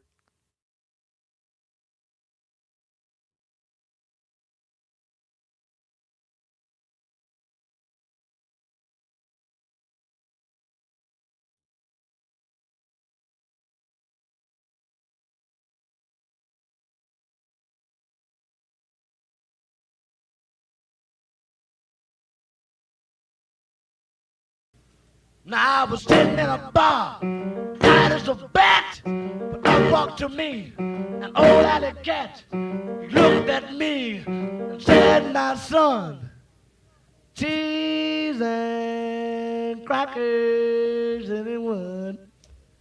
I said, "No, I don't like 'em. No, I don't like 'em. Sing it. No, I don't. You're in the club at That's Smoky, why I said and you're no. having cheese and crackers. It's 35 minutes past the hour of 3 o'clock on Wednesday, November 12th, 2025. Zommers, where did you find that one? Well done, Aaron Zommers on the board. That is Cheese and Crackers by Roscoe Gordon, the B-side of the tune everybody knows from him, Shooby Ooby. Just Oh. kidding. Nobody knows that or who this guy is. But cheese and crackers. I like that. A little blues, a little jazz blues is fantastic. Welcome back to the Todd Allbaugh Show on the Civic Media Radio Network. We're right smack dab in the middle of, well, not in the middle, but we're on the tail end of what's worse, Swiss or cheddar. If you want to weigh in, give us a call quick, 855-752-4842. 855-752-4842. What's worse, Swiss or cheddar? Now, I was talking before the break here, the farm news, about Greene County, my adopted second home down there in beautiful Monroe, Wisconsin. Got Kurt and Forsey, got Rob Wheaty Wheat down there in Greene County. I love hanging out down there. And Kimberly, which is a cool spelling of a name, by the way, Kimberly, listing in Hartford on WAUK, she says she was born and raised in Greene County and says Swiss is my favorite, but a very aged melt-in-your-mouth cheddar is great too. She's so right about that. Because like a 10-year aged cheddar or 15-year aged, I mean, it's got those little like salt pellets in it almost. And you're right, it has that kind of sharpness but creaminess all together. Oh, That's good stuff. it's making me want more cheese days. You understand? Steve in Lodi on WX says, I love them both, but Swiss is worse. All right, very good. Barb in Waukesha, I think you have a similar what's the worst question not too long ago. Swiss is worse because cheddar cheese melts and Swiss doesn't. All right, we might have a similar one. Yeah, we did have one about cheese before, but it was All a right. different cheese. Slightly different cheeses. All right, Zommers, what's worse, Swiss or cheddar? Now, it might just be the cheeses that I've had, but I'm not the biggest fan of Swiss. You know, Okay. like a good mushroom and Swiss burger or things like that. All That's right. really good. But a lot of the Swiss I've had has a particular tanginess aftertaste that I am not a big fan of. All right. And I do love some tanginess, like plain yogurt, delicious, but something about it just bothers me. So I think it's worse. So you're going to say Swiss is worse. That's All what right. I'll say. Dan in White House on WAUK says neither. Heathen. Yeah, that's fair. What is that? Oh, because we're both good, he's saying. Yeah, like All how right. dare you insult any cheese? We're not insulting any cheese, I don't think. We don't. That's not our intention. If we were in court, it's not our intent. We're just expressing opinions. Yeah, if you had two, pick which one is worse.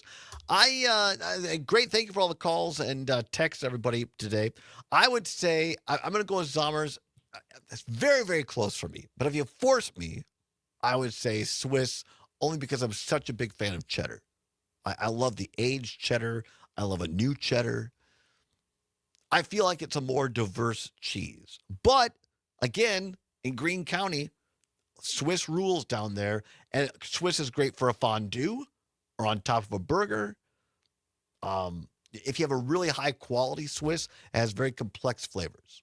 So I'll have to make my way down to Monroe. yeah, get on down to Monroe there to Alps cheese down there. It's I mean, there's not a bad cheese in Greene County. Let's be honest about that. 39 minutes now past the hour of 3 o'clock. Little breaking news here for you on this Wednesday afternoon. This, according to CBS News, an effort to force the United States House of Representatives vote on compelling the Justice Department to release materials related to convicted sex offender Jeffrey Epstein secured the final signature it needed this afternoon after House Speaker Mike Johnson delayed the swearing in of a newly elected Democrat for 7 weeks.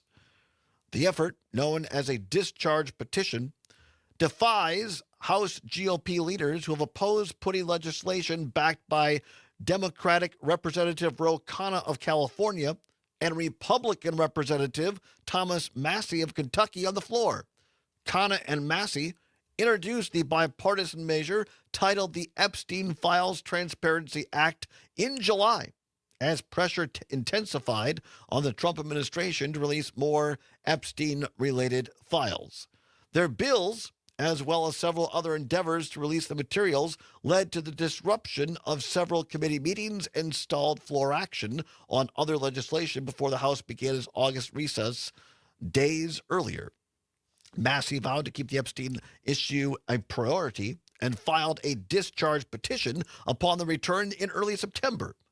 A discharge petition enables members of the lower chamber to bypass the House leadership if they can get a majority of members, 218, to sign on. All House Democrats and 4 Republicans have added their names. Besides Massie, GOP representatives Marjorie Taylor Greene of Georgia, Nancy Mace of South Carolina, and Lauren Boebert of Colorado have signed on. 2 special elections in Virginia and Arizona in September provided the final 2 signatures for Democrats to reach the 218 number threshold. Representative, as we mentioned earlier, Adelita Cajalva was elected on September 23rd to fill the seat of her late father, Raul, added her name to the petition moments ago this afternoon, shortly after she was sworn in. She pointed to Epstein survivors in the House gallery who said who she said were present in hearing the swearing in. So there you go. That is the latest. The discharge petition has been signed with the required 218 member signatures. So we'll see what's next. The big question, really politically, is will it matter? I mean, we've said this time and time again on the show. Probably the most honest thing, in my opinion, that Donald Trump has ever said was during the campaigns, I can't remember, 16 or 20, when he said I could shoot somebody on Fifth Avenue and my people would still vote for me, which I think is pretty accurate. So even if all this stuff comes out, is it going to matter in the large political sense? I think that's really hard to answer. Time will tell. Our best indicator is people like Marjorie Taylor Greene turning coat on Donald Trump. As Trigvia said, she's very good at reading the room and knowing where she needs to position herself to be successful. Yeah. And turning away from Trump is pretty significant. And look, I'm no fan of Marjorie Taylor Greene or Boebert or Mace or anything. But yes, interesting that your point and Trigvia's point, they're reading the political tea leaves and saying maybe the winds are shifting on this issue. We shall see. 43 minutes now past the hour of 3 o'clock. We've told you about this earlier. Pete Hegseth, Secretary of the Department of Defense, they like to now call it Department of War, was making a speech here yesterday, the day before, and he was once again speaking to military members, active duty military members. And he shot off his mouth yet again about how he and the Donald Trump administration are getting the military back to basics. And he called out specifically Vice President J.D. Vance and former Trump attorney and New York City Mayor Rudy Giuliani. Here is Hegseth talking to the troops. Putting America first, and the roadmap is peace through strength. The third ingredient President Trump has injected is good old-fashioned Indiana common sense. Common sense is back at the White House, and it's back at the Pentagon. Common sense means putting warfighting, lethality, as the senator mentioned, training, discipline, accountability, readiness at the forefront of everything we do at the Department of War. That means no more social justice, no more political correctness, no more toxic ideological garbage that infected the department. As I've said before, but we repeat and we repeat because as a good old television host, you know it takes a while for it to actually sink in. No more identity months, no more DEI offices, no more dudes in dresses. No more climate change.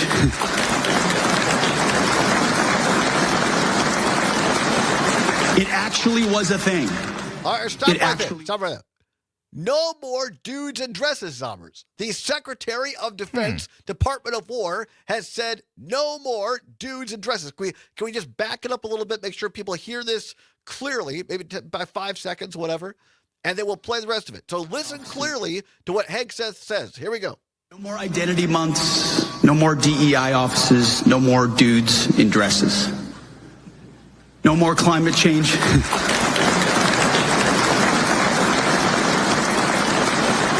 It actually was a thing. It actually was a thing. No more climate change worship, no more division, no more delusions, gender delusions or quotas, no more distraction. As the chairman of the Joint Chiefs puts it, Pete, you're clearing out the debris. That's what it is. We're clearing out the debris from out front of NCOs and officers. We're done with that stuff. It doesn't take a PhD to understand that sergeants don't need sensitivity training. All right, so there you go. I want to play the full cut. Make sure nobody is, Todd, you're chopping it up to make it sound. No. Very clear. The Secretary of the Department of War, Defense, no more dudes in dresses. And you say to yourself, well, Todd, you said he was attacking J.D. Vance and Rudy Giuliani. I didn't hear their names anywhere. Well, let's go to the old videotape, or at least for these purposes, the images. Here you go. For those watching on the stream, YouTube, Facebook, what used to be Twitter, X, Twix, whatever. Here we go. Here we have former New York City mayor and Donald Trump's personal attorney, Trump supporter, who he just got a federal pardon from Trump, Rudy Giuliani, in a beautiful mauve, lavender, purple dress with a blonde wig. Very nice makeup, by the way, lipstick, and it seems to be spraying some perfume, and a young Donald Trump standing next to him. Now, Rudy Giuliani is known over the course of his career to enjoy drag. And who amongst us hasn't enjoyed a little drag now and again? And so Rudy Giuliani's dressed up in drag. So I guess you take the person at their word. Hegseth was right. This is a thing. Yeah. Dudes in dresses. Oh, wait a second. I think we also have some pictures of somebody else. Oh, yes, actually we do. Here you go. Oh, that's J.D. Vance. It's J.D. Vance in a dress. And a wig. And a wig, a beautiful blonde wig. Some thick eyeliner. I will say this. Rudy Giuliani looks much better in drag than here's picture number one. I feel like my old optometrist, John Geelig, the best optometrist of my life. All right. Is it better A or B? Let me take your time. Do it again. Better A or B? And again, not which one is closer or larger, but which one is clearer, A or B? You have. I think this is fantastic. You have Rudy Giuliani in a dress. You have the Vice President of the United States, J.D. Vance. I think this was his college years or somewhere. Yeah, I believe so. Also, PJ. This is that's a good right there. PJ has got we should do this for what's worse. Write this down, Zombers. What's worse, Rudy Giuliani in a dress or J.D. Vance in a dress? J.D. Vance does not look good, in my opinion. Now, I've never judged a drag competition, but yeah. What are you dialing up there, Summer? Oh, this is Tim Curry on the Rocky Horror Picture Show Oh, soundtrack. yeah. Oh, very nice. Yeah. Oh, excellent. Really explain. So I'll remove the cord. There you go. What's worse, like they both are, once But again, not hypocritical the from the old GOP. Come on back. It's the Allbaugh Show on Civic Media. The stories that impact your life. Catch the song WMDX Sweet News Roundup in Transsexual podcast Transvestite form. from Go to Transylvania. Nicely done. WMDX.com Nicely to done. subscribe. What is a commercial? It's a message delivered to the people, in this instance through your radio speakers, into your ears. Why, it's like a movie for your brain. This radio commercial is directed to the business community. If you want to reach more customers, you should be using WMDX Radio. It's that simple. Just email sales@WMDXradio.com and let our crack sales team show you how to make your business grow with the #1 medium known to humankind, the radio commercial on WMDX. Long may you wave. Hey, honey, how was your day? Yours? Pretty good. Guess what? The boss asked me to find a place for the holiday party this year. Oh, I know a place that'd be just Yes, right here. We think so alike. No, we can wait, put some wait. effects. No, not what? our house. Sugar River Pizza. Oh, you already told them they could be here, didn't you? Yeah, I'm well- sure you thought There's, catering from Sugar I should River look. would be There's just probably fine. pictures of Sure. me in. I've never done like drag as a drag show or I mean, anything I have like one that. picture of you in drag. Which one? Oh, yeah. Oh, yes. Yes. The Halloween costume. That never saw the light of day. I did show it on Pat's show. I did show it. Oh, you did? Yeah. Okay. Did you wear it? No. I just showed him a picture on. Yeah. And I got it. It was during the stream. It wasn't during the actual Okay. show. And I actually got an eye roll from Joseph Becky on that. That's funny. A big eye roll. Yes, my my Jill Underly costume. But I wasn't in the dress. Now, back in high school, Do half the residents in I dressed up as the church lady. That was good. Yes. About 40. And I also dressed up as Betty Hayes Baxter, dance instructor with the wig and the dress and everything. That was a sequin dress. I don't have the figure to dress and put a dress on anymore. 51%. The county is home to the Menominee tribal nation. Or maybe Nearly the bravery. 80% of Right, residents right. are American Indian. SNAP is the federal. Oh, I don't program mind. for You know, low-income I just don't look as good at it formerly anymore. known And as also the food beard The program takes costs away. $100 It does make billion things difficult. in 2024, or 1.5% of the federal budget. President Donald Da, Trump's big da, bill da, is da, projected to da, remove da, 3.2 million people from SNAP. I'm Trisha Young for Wisconsin Watch. Fact briefs are bite-sized fact checks of trending claims produced by Wisconsin Watch and GigaFact. Learn more at wisconsinwatch.org. Time out. All right. Remember, we're a team that plays together. Listen, the winning will take care of itself. We just have to get everyone involved. In interscholastic sports, we celebrate what makes every one of us unique. And in the pursuit of a common goal, About 20 seconds. everyone involved- Gracias.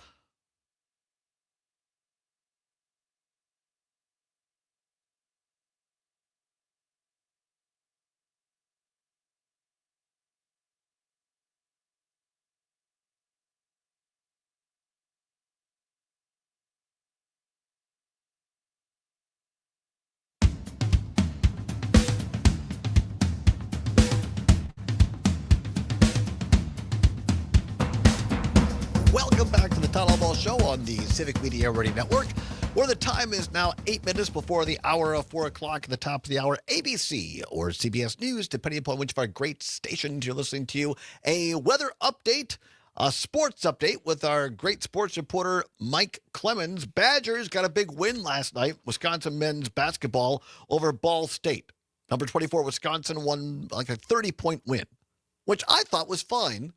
But my buddy Jonathan, who's a big Wisconsin Badger fan, and I hang out with he and his lovely wife Allison occasionally, and Allison and I are usually fairly positive about Badger sports, realistic, but and Jonathan is always the one who's a little bit of a downer, and he didn't think they played tight or well last night. 30 points. I said, can't you at least give me a little bit of hope here? I think. And he was the one that said, I'm trying to lower your expectations. I said, my entire life has been a disappointment of high expectations. It seems to me like that's a victory worth celebrating, and also a chance for an opportunity for growth. Right. No, I think you're right. So, congrats to Badger men's basketball for the win over Ball State. The next play on Friday. No, that's hockey, Todd. we don't have the next basketball, but it'll be next week. We'll tell you all about it. Yes, and Wisconsin plays football this weekend. Lordy. That's going to be... Speaking of getting beat by 30 points, Wisconsin at Indiana. Pregame show on select civic media stations, 9 a.m. Pregame show, 11 o'clock kickoff. That's a pretty generous estimate for Wisconsin's loss margin. We shall see. All right. What does pay for play mean? How does it work? Well, the term pay to play in politics means a corrupt or unethical practice where political contributions lead to favors from the government. A story this week shows how it works. In 2024, the Biden administration began a free tax filing service called IRS Direct File. It was easy to use and came with no upselling, as happens with services like TurboTax and H&R Block. Direct File was popular with the 300,000 taxpayers who used it last year.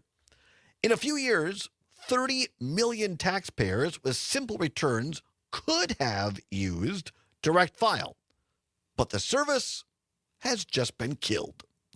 The IRS wanted to launch a free filing service many years ago. After all, employers and financial institutions send the IRS what it needs for basic tax prep, but money flowing from the tax prep industry to politicians prevented the program for many years. And now, in the current pay-to-play administration, the tax prep industry once again has gotten its way. Life is less affordable with inflation and tariffs. Killing Direct File is one more setback. Speaking of ending things on a downer today, Sommers. Yeah, I'm sorry about that. When my friends told me about the IRS Direct File thing, I was like, there's no way that's real. That can't be. And they're like, nope, it's a .gov. Like, it's a real thing. It's a real. It was. Yeah, it was. It was. But just another reason why we need to get involved. As Obama keeps saying this, but I believe it. As former President Obama is fond of saying, don't boo, vote. And I think in today's world as well, it's fine to be emotional now and again, but don't go around being angry and upset all the time. Rally people, right? Get out and engage folks, build relationships, register people, and then get ready for these midterm elections next year. That's the best way to try to equalize things in our world, try to do the right thing. And you had guys today, to go back to last hour, like Fred Clark, who was sitting here in our studios, who is running for Congress in the 7th Congressional District. Now, there's a guy that's willing to reach across the aisle to get things done and bring balance back to the federal government. So I hope people in northern Wisconsin look up Fred Clark for Congress, read up on him, see him if he's in your neighborhood, because he's the type of guy that will actually help us get things done and make life better, in my humble opinion. If you want to check out his website, it is clark4wi.com. All right. And the word for, F-O-R. Absolutely. Great show today. Appreciate everybody being on today with us. Congratulations and thanks to Fred Clark for being here, running for Congress. Many thanks to Trygve Olson of the Lincoln Project. Many thanks to Pat Kreitlow of Up North. I almost said Up North News Radio. Mornings with Pat Kreitlow, powered by Up North News. Right? That's the correct thing. Yes, that is the nomenclature. The what? Nomenclature. Don't use big words to be as Albert. It's the name.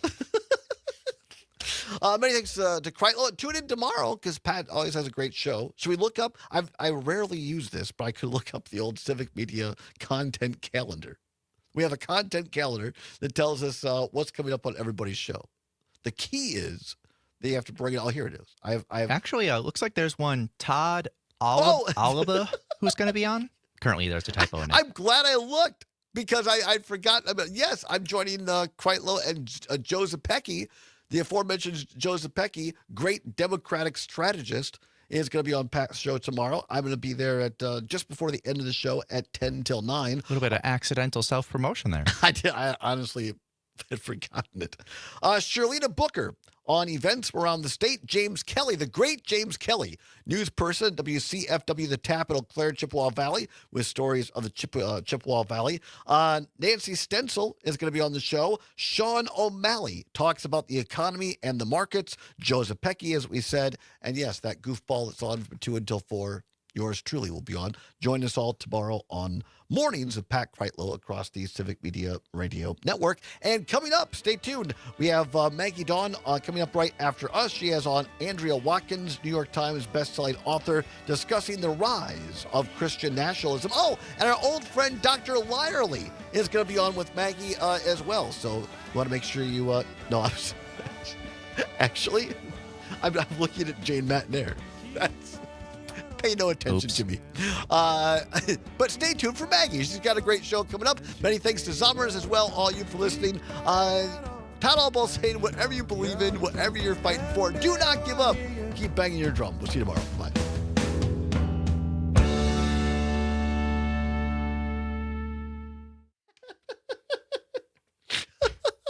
I see. This is why I don't try, because I can't read the damn thing. It's too confusing. There's another way we can look at that stuff if you want to. I can show you later. All right. But goodbye, everybody. All right. Thanks, you guys. Have a good day. Bye-bye.